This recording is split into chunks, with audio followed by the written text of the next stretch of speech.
तो रात के 11:30 बजे 12 बजे हमने अटैक उनकी पहाड़ी पर किया था जी। जिसकी वजह से हमारे 3 आदमी शहीद हो चुके थे, 14 आदमी उनके मारे गए थे। फोन तो थे ही नहीं जी। तो इस वक्त चिट्ठियों पर बात चलती थी। उस वक्त 1971 में एक इलाके का नाम है गरेज सेक्टर। 1 साल तक हमारे घर वालों को पता नहीं था कि वो जिंदा हैं या मरे हैं, कोई पता नहीं। तो लड़ाई के दौरान आपका अपने घर पर रास्ता नहीं रहता? 4 दिन के बाद हमें खाना बना, कुछ नहीं मिला था। बर्फ थी, 4-5 फुट बर्फ थी। उस बर्फ मेरे सरकार की तरफ से हमें घर में राशन देते रहते हमारी डिब से जी। मेरे बाल बच्चे को राशन मिलता। तो जब साल के बाद वॉर जीत के आप घर आए तो सबसे पहले आप अपने दिल की फीलिंग्स बताइए कि आपको उस वक्त कैसे? पूरे गांव वालों ने खुशी मनाई थी कि हमारा आदमी मरा हुआ जिंदा कैसे हो गया। आर्मी से ऊपर बढ़कर कोई नौकरी हो नहीं सकती। नमस्ते, सत श्री अकाल, आदाब श्रोताओ। आप सुन रहे हैं 88.4 सदाए पीर पंचाल और मैं आपकी होस्ट एंड दोस्त आरजे निधि लेकर हाजिर हूँ आज एक ऐसी दास्तान जो दास्तान सिर्फ जंग की नहीं बल्कि दास्तान है एक ऐसी आवाज की जो दबाई गई मगर टूटी नहीं। तो साल था 1971 जब सरहदों पर सिर्फ गोलियां नहीं चली बल्कि इंसानियत ने भी अपना फर्ज निभाया। ये वो लड़ाई थी जिसने इतिहास बदला और दिया जन्म एक नए देश को। तो जुड़े रहिए मेरे साथ क्योंकि आज हम बात करेंगे 1971 की उस लड़ाई की जो आज़ादी, सम्मान और सच्चाई की मिसाल बन गई। तो आज का दिन बहुत खास है क्योंकि आज हमारे साथ हैं उसी लड़ाई में मौजूद एक हीरो जिन्होंने 1971 की लड़ाई में अपना रोल निभाया और आज हम उन्हीं की जुबानी, उन्हीं की कहानी सुनेंगे। So let's welcome retired lance Naik Shri Abdul Rahman ji. तो अब्दुल रहमान जी, आपका बहुत बहुत स्वागत है हमारे आज के इस वंदे मातरम की सेगमेंट में। हम आपका बहुत बहुत स्वागत करते हैं। तो अब्दुल रहमान जी, सबसे पहले मैं आपसे पूछना चाहूंगी कि आपका ताल्लुक राजौरी डिस्ट्रिक्ट के किस इलाके से है? राजौरी डिस्ट्रिक्ट दरहाल मलिका से। दरहाल मलिका से जी सर। तो सर, मैं आपके बारे में जानना चाहूंगी, आपके घर परिवार में कौन है और आपके बच्चे किस किस मुकाम पर हैं? सर, मेरे बच्चे 2 आर्मी में हैं जी। बड़ा लड़का इनसे बड़ा था, वो उसकी वफात हो गई थी, उसकी ब्लड कैंसर हो गया था। उसके बाद 2 बच्चे हैं जो घर में ही हैं। तो घर में इस वक्त बड़े तो वफात पा चुके हैं, उसके बाद अभी उनमें से बड़ा मैं ही रहा हूँ। अब मुझे बहुत अरसा 10 साल हो गए हैं, मुझे तकलीफ है। तो मुझे बुलाया गया, मुझे पूछने के लिए कि फौज में लड़ाई कहाँ हुई, किस जगह हुई, आप कैसे रहे या कुछ भी है जी, वो मैं बताना चाहता हूँ सर। जी सर। तो सर, मेरा सवाल आपसे ये है कि जब 1971 की लड़ाई हुई तो उस वक्त आप कहाँ पोस्टेड थे और उस वक्त क्या हालात रहे? सर, उस वक्त 1971 में एक इलाके का नाम है गरेज सेक्टर जी। उधर एक हमारा हेडक्वार्टर था। दिसंबर 1971 की बात है। 71 में ये दिसंबर में ये लड़ाई हुई थी। तो रात को हमें ऑर्डर मिला उस पहाड़ी पर जाने का। तो रात को हम चले।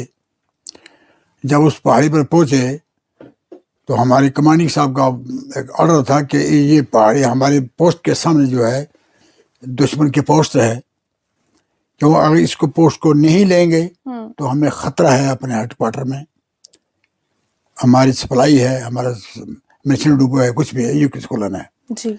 तो रात के 11:30 12 बजे हमने अटैक उनकी पहाड़ी पर किया था जी। जिसकी वजह से हमारे 3 आदमी शहीद हो चुके थे, 14 आदमी उनके मारे गए थे उस पहाड़ी पर। 8 आदमी हम गए थे उस पहाड़ी पर खले, जिसमें वीर चक्र मोहम्मद इकबाल मलिक था जी। उसी प्लेटून में मैं था, उसी प्लेटून में वो भी था जी। और एक हमारे साथ जरंग सिंह लड़का था बुद्धल का, उसी दौर के बीच हमारे आदमी 3 आदमी शहीद हो चुके थे वहाँ। तो 14 आदमी उनके जो मारे गए थे उस पहाड़ी के ऊपर। उसके बाद 1 साल तक हमारे घर वालों को पता नहीं था कि वो जिंदा हैं या मरे हैं, कोई पता नहीं। साल के बाद हमें घर से लेटर गया हमारी यूनिट में, तो वहां से हमने वेरिफिकेशन किया कि हम अभी जिंदा हैं। तो लड़ाई के दौरान आपका अपने घर पर रास्ता नहीं रहता था? नहीं हो सका सर, कनेक्शन मिल नहीं सका सर जी। कनेक्शन टूट गया हमारे घर में ना। चिट्ठी, उसको तो फोन तो थे ही नहीं जी। तो इसको चिट्ठियों पर बात चलती थी दाएं, तो उसको कनेक्शन टूट गया। तो साल के बाद हमें उनको पता चला कि वो आदमी अभी जिंदा हैं। शहीद एक आदमी हुआ है, कुछ आदमी जिंदा हैं।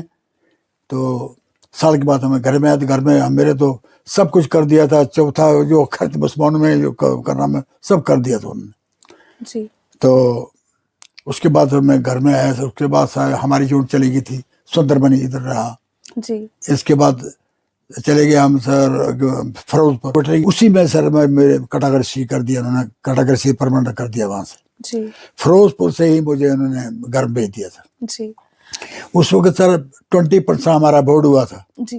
20%। तो टोटल मुझे पेंशन मिलती थी सर 88 रुपए जी उस दौर के बीच। तो सर जैसा आप बता रहे हैं कि एक तो चैलेंज ये रहा कि घर पे राब्ता नहीं रहता था। इसके अलावा लड़ाई के दौरान वहां पर आपको और क्या क्या चैलेंज फेस करने पड़े? सर कुछ अर्सा तो हमें तो वहां तक खाना नहीं पहुंचा था। हाँ जी, खाने का बताइए। खाना नहीं पहुंचा था, वहां चाय का बंदोबस्त भी नहीं होता था सर। 4-5 दिन के बाद जो है हमें चाय मेरी अपने हेडक्वार्टर में जब पता चला था हमारे पोस्ट वालों ने जी। उसको था मैंने अपने पोस्ट के ऊपर हमने चाय पी है।